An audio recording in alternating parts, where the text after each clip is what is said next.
Hello and welcome to the next video of my LCS Summer 2022 preview. We have Golden Guardians in this video, a team that made quite a bit of moves, pretty much swapping out everybody on their academy team except support. I have them 8th. They finished 6th during spring, so it's going to be kind of a shock, but at the same time, a few teams were tied there, I think between 5th and 7th.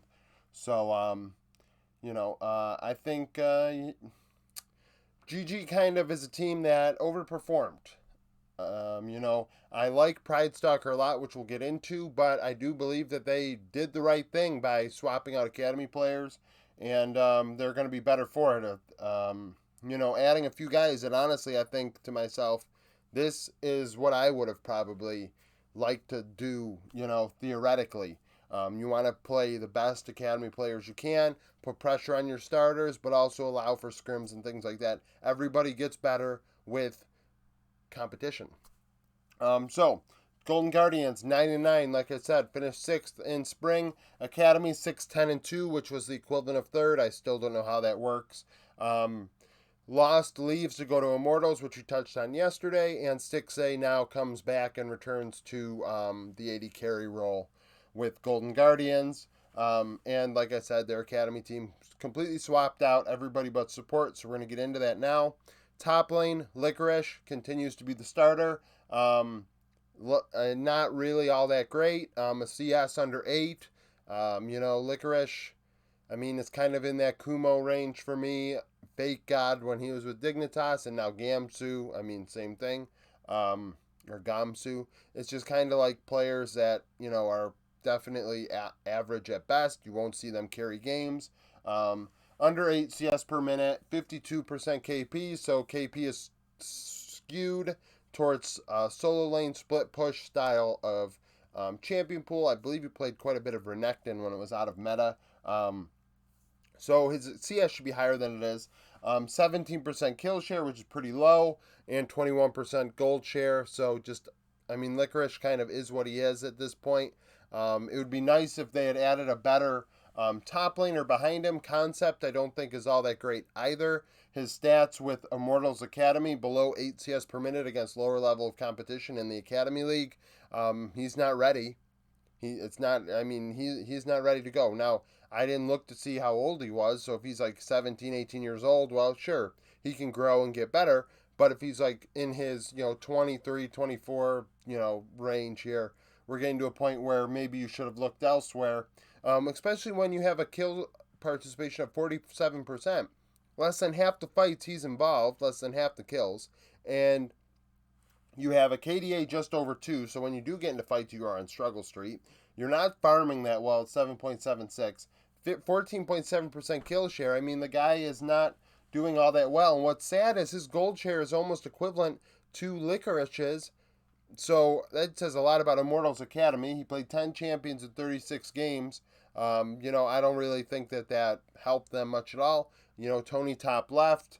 I don't have Tony top stats here, obviously, but at the same time, I think that concept is not necessarily the answer. Jungle, a lot of healthy competition here. Pride Stalker starting.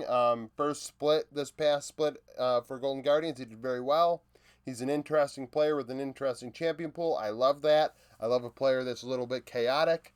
4.3, 649 CS per minute. 6.5 CS per minute is incredible. Those are carry numbers for a jungler. 71.6% KP, so the fights are happening because of him. Well, not because of him, but he's in the fights. His nose is getting in there, and he's finding time to farm.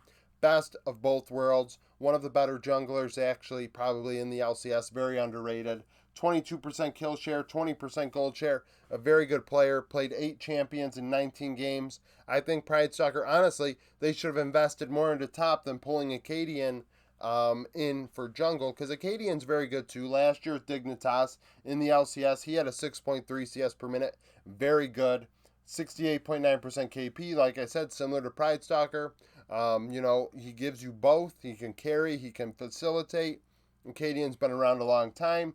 25% kill share, that is a healthy kill share. Secondary carry like numbers. 20.7% gold share, played 10 champions at 20 games last year. So, why Acadian? And then I look, and this is similar to how I felt about Dignitas, and we'll get into Dig when we do a video about Dig. Um, but, they bring in Leader and Acadian, and this screams to me, okay, you are worried, you need to do the import rule. This has to do with the import rule, I imagine. So, if you swap out Acadian for Pride Stalker, Leader can come in for a Blaze Olive, vice versa. It makes more sense in mid to bring in Leader for a Blaze Olive. A Blaze Olive, 833 CS per minute. Lower end of where you want to be, 8.5 is a sweet spot, 64% KP. That has to be around 70% if you're going to be farming it under 8.5 CS per minute.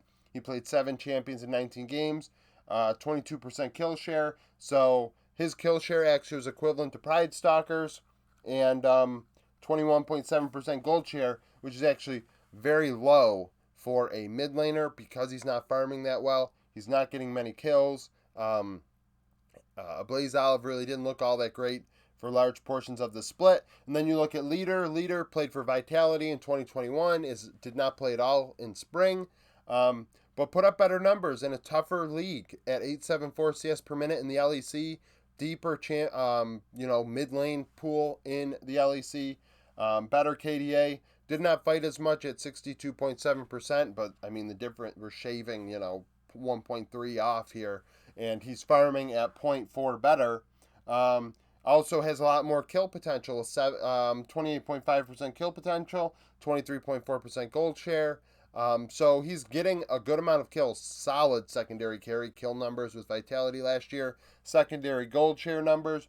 You would like him to play more than 6 champions in 18 games, but his champion pool is also a little chaotic like Pride Stalkers. So, I don't really know how long it'll take before Leader takes over for Blaze Olive, if it happens at all. I think there is an opportunity there. Unfortunately, I really like Pride Stalker. So this is going to be, an interesting deal for Golden Guardians. We'll see how they handle it in the beginning of summer, if that's their intention of, we might have to swap mid-jungle duos here, and I don't really... In the position Golden Guardians are in, I don't know if I really like that move. You're not really you're on the line. It's not like you're 10th place and you can get kind of cute with your lineup and try and sneak some wins, cheese a meta here or a patch there, and sneak into the playoffs. Like, this team is already a 6th place team. I have them 8th, but they were a 6th place team. Like, you should not give away, the foothold you have as a borderline playoff team, a contending playoff team. Bot lane Stixay, I have 6 games worth of stats here. Stixay and Chime played lock-in together instead of Lost and Ole. Stixay put up good numbers against LCS competition, 969 CS per minute, low KP at 52%, like that to be higher. 25% kill share, which is pretty low, and under 25% gold share. Stixay's been around a very long time, so we know what we're getting out of him. I'm not impressed with the move, honestly, but I do think that Lost's numbers are not that great either. I said yesterday, though, I'm not a fan of getting older. If you're going to improve, try and get younger. Array, they bring in from 100 Thieves next. I don't know how old he is, but I see that they're bringing in a younger player that may not have as great of stats, 623 KDA. 849 CS per minute. A KP of near 57%, 24% kill share, 23% gold share. Played in 63 games between, I think, Nerd Street qualifiers and tournaments and Academy tournaments, qualifiers, and Proving Grounds.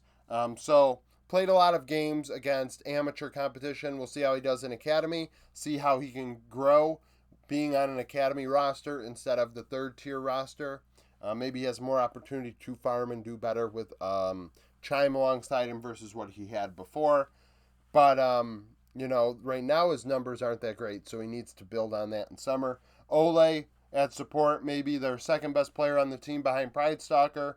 Ole did very well this past spring, coming back to the LCS. 69% KP, 2.43 CS per minute, played 9 champions in 19 games. Ole is solid. He's willing to get kind of creative sometimes too and play aggressive, which I like. We'll see how he does with Stixay, a veteran versus Lost, who was a veteran, but at the same time, not nearly as experienced as Stixay, a little more solid of an AD carry now, alongside Ole. Then you have Chime. Chime, like I said, played in 6 games with Stixay. In those games, he did have 65% KP versus Stixay's 52. So that is what I like to see. I like to see a support that's willing to create, make things happen. Stixay went solo on his own in the side lane or whatever. Didn't really fight all that much. They didn't fight around Stixay. And Chime was still willing to make things happen. However, he did die a lot. 1.48 KDA. Played 4 champions in 6 games. Chime's been around the block. He's gotten looks with Golden Guardians in the past. So we'll see if maybe, if it might come down to it where you say to yourself, do you want to go leader Pride Stalker and pull Ole and put Chime in? Because I think Ole is the extra, it would make sense. He is the extra import here. So we'll see what Golden Guardians do. Comment down below if you're a fan of the LCS or you watched, Proving Grounds or whatever, so Arrow and Concept. Not Arrow, Array and Concept and things and players like that. Give a vibe on what they're about. Maybe that they can push. If they can push Licorice or Stixay for some playing time, not maybe even this year, but next year. Like the video if you like it, subscribe to the channel. And in addition to that, comment, how do you think Golden Guardians are going to do? I have them dropping from 6th to 8th. Do you think they can stay in 6th place? Do you think going with Stixay over Lost is the right move? So, yeah, thank you for watching, and I hope you come back for more content.